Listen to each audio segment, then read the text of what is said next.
ದೆಹಲಿಯ ಗಲಭೆ ಪ್ರಕರಣದ ಮಾಸ್ಟರ್ ಮೈಂಡ್ಗಳಿಗೆ ಜಾಮೀನನ್ನು ಕೊಡೋದಕ್ಕೆ ಸುಪ್ರೀಂ ಕೋರ್ಟ್ ಇವತ್ತು ನಿರಾಕರಿಸಿದೆ. 7 ಜನ ಇದ್ದರು, ಅದರ 5 ಕೊಟ್ಟಿದ್ದಾರೆ, ಬಟ್ 2 ಕೊಟ್ಟಿಲ್ಲ. ಉಮರ್ ಖಾಲಿದ್ ಹಾಗೂ ಶಾರ್ಜಿಲ್ ಇಮಾಮ್ ಇವ್ರನ್ನ UAPA ಕೇಸಲ್ಲಿ ಹಾಕಿದ್ದಾರೆ. ಸುಪ್ರೀಂ ಕೋರ್ಟ್ ಹೇಳಿದೆ ಇವರಿಬ್ಬರನ್ನೂ ಪ್ರತ್ಯೇಕವಾಗಿ ನೋಡಬೇಕು, ಬೇರೆಯವ್ರ ಥರ ನೋಡಲಿಕ್ಕಾಗಲ್ಲ. ಇಲ್ಲಿವರೆಗೂ ವಿಚಾರಣೆನೇ ಪ್ರಾರಂಭ ಆಗಿಲ್ಲ, ಹಂಗೆ ಕೊಡಬೇಕು. ಅದು ವಿಚಾರಣೆ ಪ್ರಾರಂಭ ಆಗಿಲ್ಲ ಅಂದ ಕಾರಣಕ್ಕೆ ಬೈಲ್ ಕೊಟ್ಬಿಡಬೇಕು ಅಂತ ಎಲ್ಲೂ ಕಾನೂನಲ್ಲಿ ಇಲ್ಲ, ಹಂಗೆ ಕೊಡೋಕ್ಕಾಗಲ್ಲ. ಬಟ್ ಬೇಗ ವಿಚಾರಣೆ ಮಾಡಿ ಮುಗಿಸ್ಕೊಳ್ಳಿ ಅಂತ ಕೂಡ ಹೇಳಿದ್ದಾರೆ. ಮುಂದಿನ 1 ವರ್ಷ ಅಂದರೆ ಈ ವರ್ಷದ ಅವಧಿ ಕಳೆದ ಮೇಲೆ ಮತ್ತೊಮ್ಮೆ ಬೇಕಾದ್ರೆ ನೀವು ಬರ್ಬೋದು ಜಾಮೀನಿಗೆ ಅರ್ಜಿಗೋಸ್ಕರ, ನಿಮಗೆಲ್ಲ ಮುಗದೇ ಹೋಯಿತು ಅಂತ ನಾವು ಹೇಳಲಿಕ್ಕೆ ಬರಲ್ಲ ಅಂತ ಹೇಳಿದೆ.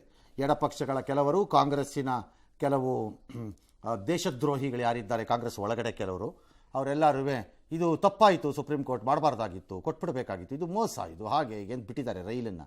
ದೇಶದ್ರೋಹಿಗಳಿಗೆಲ್ಲ ಪರವಾಗಿ ವಹಿಸ್ಕೊಂಡು ಮಾತಾಡೋ ಅಂಥ ಕಚಡಗಳು ದೇಶದಲ್ಲಿದ್ದಾಗ ನಮಗಿನ್ ದ್ರೋಹಿಗಳು ಯಾಕೆ ಬೇಕು? ನಮಗೆ ಯಾರೂ ಬೇಕಿಲ್ಲ. ಸದ್ಯಕ್ಕಂತೂ ಕೊಟ್ಟಿಲ್ಲ, ಮುಂದೇನಾಗತ್ತೋ ಗೊತ್ತಿಲ್ಲ. ಇನ್ನು ಅಮೆರಿಕದ ಉಪಾಧ್ಯಕ್ಷ JD ವ್ಯಾನ್ಸ್ ಒಹಾಯೋ ನಿವಾಸದ ಮೇಲೆ, ಅದು ಪ್ರೈವೇಟ್ ಹೌಸ್ ಅವರದ್ದು, ಸರ್ಕಾರಿ ನಿವಾಸ ಅಲ್ಲ, ಅಲ್ಲಿ ಯಾರೂ ಇರಲಿಲ್ಲ ಅವ್ರ ಫ್ಯಾಮಿಲಿನವರು, ಬಟ್ ಯಾರೋ ಒಬ್ಬ ಗುಂಡು ಹೊಡೆದಿದ್ದಾನೆ, ಒಂದಷ್ಟು ಗ್ಲಾಸ್ಗಳೆಲ್ಲ ಹೊಡೆದೋಗಿದೆ, ಯಾಕೆ ಏನು ಅಂತ ಗೊತ್ತಿಲ್ಲ. ಒಬ್ಬನ ಅರೆಸ್ಟ್ ಮಾಡಿದ್ದಾರೆ.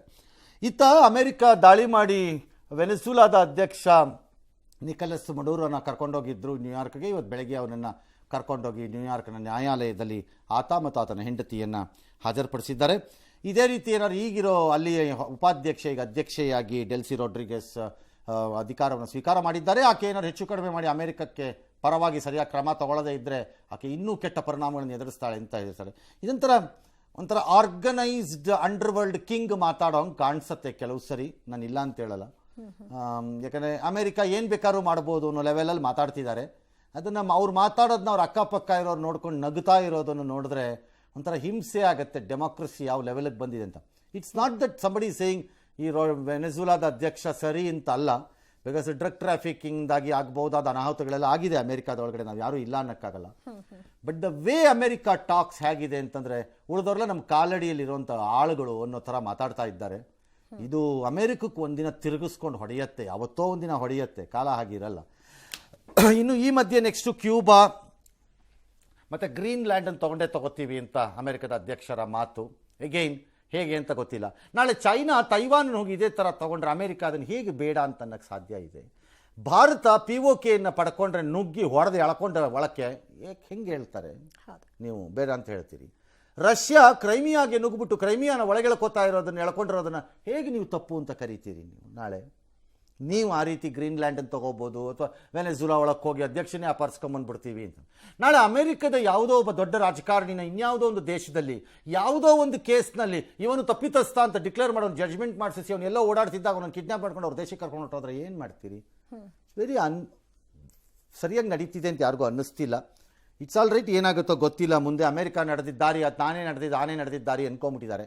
ಬಟ್ ಚೈನಾ ಮತ್ತು ರಷ್ಯಾ, ಇವನ್ ಇಂಡಿಯಾ ಆ ವಿಚಾರದಲ್ಲಿ ನಮ್ಮವರೆಲ್ಲ ಈಗ ಯುರೋಪಿಯನ್ ಯೂನಿಯನ್ನು ಅವರೆಲ್ಲ ಪಾಶ್ಚಿಮಾತ್ಯ ರಾಷ್ಟ್ರಗಳು, ಯುರೋಪಿಯನ್ ಯೂನಿಯನ್, ಯುರೋಪ್ ರಾಷ್ಟ್ರಗಳು ಎಲ್ಲ ಹೇಗಿದ್ದಾರೆ ಅಂತಂದರೆ ಬರೀ ತುಟಿ ಹಂಚಿಲ್ಲ. ಇದು ತಪ್ಪು, ಇದು ಬಹಳ ಗಂಭೀರವಾದದ್ದು, ಇದು ಕಳವಳಕಾರಿಯಾದದ್ದು, ಇದನ್ನು ನಾವು ಖಂಡಿಸುತ್ತೇವೆ, ಇದು ಶಾಂತಿಯುತವಾಗಿ ರಿಸಲ್ಯೂಟ್ ಆಗಬೇಕು. ಟಿಪಿಕಲ್ ಬುರ್ಡೆ ಗಿರಾಕಿಗಳ ಥರ ಸ್ಟೇಟ್ಮೆಂಟ್ ಕೊಟ್ಕೊಂಡು ಕೂತಿದ್ದಾರೆ. ಅಂಥ ತಾಕತ್ತಿದ್ರೆ ಚೈನಾಗೆ ಕಳಿಸ್ಬೇಕು ತನ್ನ ವಾರ್ಶಿಪ್ನ ವೆನೆಜುಲಾಲ್ ನಾನು ಡಿಫೆಂಡ್ ಮಾಡ್ತೀನಿ ಅಂತ ತನ್ನ ಫ್ರೆಂಡ್ ಆಗಿದ್ದರೆ. ಇಲ್ಲ, ಎಲ್ಲ ಸ್ವಾರ್ಥಿಗಳು, ಎಲ್ಲರಿಗೂ ಅವ್ರವ್ರದ್ದು ಆಗಬೇಕಾಗಿದೆ ಅಷ್ಟೆ. ಅರಣ್ಯ ಭೂಮಿ ಒತ್ತುವರಿ ವಿಚಾರವಾಗಿ ಹುಮ್ನಾಬಾದ್ ಬಿಜೆಪಿ ಶಾಸಕ ಸಿದ್ದು ಪಾಟೀಲ್ ಮತ್ತು ಕಾಂಗ್ರೆಸ್ನ MLC ಭೀಮರಾವ್ ಪಾಟೀಲ್ ಬೀದರ್ನ ಜಿಲ್ಲಾ ಪಂಚಾಯತ್ ಕಚೇರಿಯಲ್ಲಿ KDP ಸಭೆಯ ಸಂದರ್ಭದಲ್ಲಿ ಕೈಕಾಯಿ ಮಿಲಾಯಿಸುವಂತಕ್ಕೆ ಹೋದರೂ ಪರಸ್ಪರ ನಿಂದಿಸಿಕೊಂಡ್ರು. ಹುಮ್ನಾಬಾದ್ನಲ್ಲಿ 1 ಎಕರೆ ಅರಣ್ಯ ಪ್ರದೇಶವನ್ನು MLC ಒತ್ತುವರಿ ಮಾಡಿಕೊಂಡಿದ್ದಾರೆ ಅನ್ನೋದು ಅವರ ಆರೋಪ ಆಗಿತ್ತು. ಇದಕ್ಕೆ ಉತ್ತರ ಕೊಡಿ ಅಂತ ಕೇಳಿದ್ರು. ಅದಕ್ಕೆ ಅವ್ರು ನಾವು ಮಾಡ್ಕೊಂಡಿಲ್ಲ. 2028 MLC MLA ಜಗಳ ಎಲ್ಲ ತಪ್ಪು. ಒತ್ತುವರಿ ಆಗಿದ್ರು ಒತ್ತುವರಿ ಆಗಬೇಕು. ಆ MLC ಎದ್ದು ಬಂದಿದ್ದ ರೀತಿನೇ ಸರಿ ಇಲ್ಲ. ಅವ್ರ ಬಾಡಿ ಲ್ಯಾಂಗ್ವೇಜ್ ಆಯ್ತಾ, ಎದ್ದು ಬಂದಿದ್ದೇ ಫಸ್ಟ್ ತಪ್ಪು. ಅವ್ರೇನೋ ದೊಡ್ಡ ಬೀದರ್ನ ನಟೋರಿಯಸ್ ರೌಡಿ ಕಿಂಗ್ ಥರ ಎದ್ದು ಬಂದಿದ್ದು ನೋಡಿದ್ರೆ you are unfit to be an MLC ಆ ಸ್ಟೈಲ್ಗೆ. ನಂಬರ್ 1. ನಂಬರ್ 2, MLAಗಳು ಫಸ್ಟ್ ವಿಧಾನಸಭೆ, ನಾನು I am totally against council, ಅದು ಬೇರೆ ವಿಚಾರ. ಇನ್ ಪ್ರಿನ್ಸಿಪಲ್ ಅದು ನನಗೆ.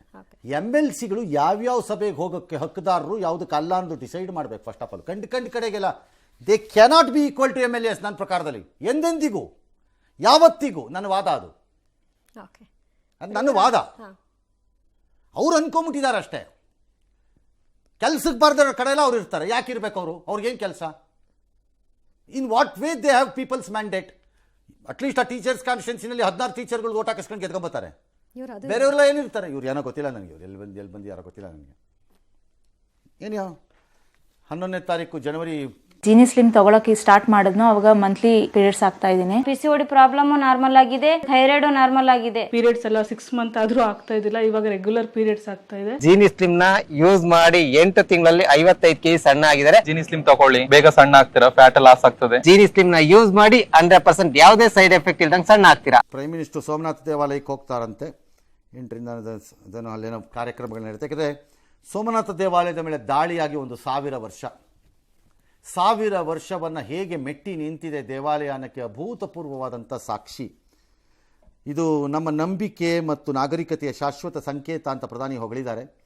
ಸರ್, ಅದು ಆ ಕಾಲದಲ್ಲೇನೋ ನಂಬಿಕೆ ಶಾಶ್ವತ ಎಲ್ಲ ಇತ್ತು. ಯಾಕಂದರೆ ಆಗ ಹಿಂದೂ ಧರ್ಮವನ್ನು ಮುಗಿಸ್ಬೇಕು ಅಂತ ಹೊರಟಿದ್ದ ಇತರೆ ಧರ್ಮಗಳು ಇಷ್ಟು ಚುರುಕಾಗಿರಲಿಲ್ಲ ಸರ್. ಹಾಗಾಗಿ 1000 ವರ್ಷದಲ್ಲಿ ಉಳಿಸ್ಕೊಂಡಿದ್ದನ್ನು ನಾವು ಮುಂದಿನ 150 ವರ್ಷದಲ್ಲಿ ಉಳಿಸ್ಕೋತೀವಿ ಅಂತ ಯಾವ ನಂಬಿಕೆನೂ ಇಟ್ಕೋಬೇಡಿ. ಮಾನ್ಯ ಗೌರವಾನ್ವಿತ ಘನತೆವೆತ್ತ ಪ್ರಧಾನಮಂತ್ರಿಗಳು. ಪರಿಸ್ಥಿತಿ ಹಾಗಿಲ್ಲ ಈಗ. ಏನೋ ಅಲ್ಲಿಗೆ ಹೋಗ್ತಾರೆ, ಮಾಡ್ತಾರೆ ಅಷ್ಟೇ. ಎಸ್. ಮಾಜಿ ಸಂಸದ ಪ್ರತಾಪ್ ಸಿಂಹ ರಾಜ್ಯ ರಾಜಕಾರಣಕ್ಕೆ ಎಂಟ್ರಿ ಕೊಟ್ಟಿದ್ದಾರೆ. ಚಾಮರಾಜ ವಿಧಾನಸಭಾ ಕ್ಷೇತ್ರದಲ್ಲಿ ಇವತ್ತು ಕ್ಯಾಲೆಂಡರ್ ವಿತರಣೆ ಮಾಡಿದ್ರು. ಅನಂತರ ಕೇಂದ್ರ ರಾಜಕಾರಣ ಮುಗಿದ ಮೇಲೆ ರಾಜ್ಯ ರಾಜಕಾರಣಕ್ಕೆ ಬರಬೇಕಲ್ವಾ ಅಂತ ಕೂಡ ಮಾತನಾಡಿದ್ರು.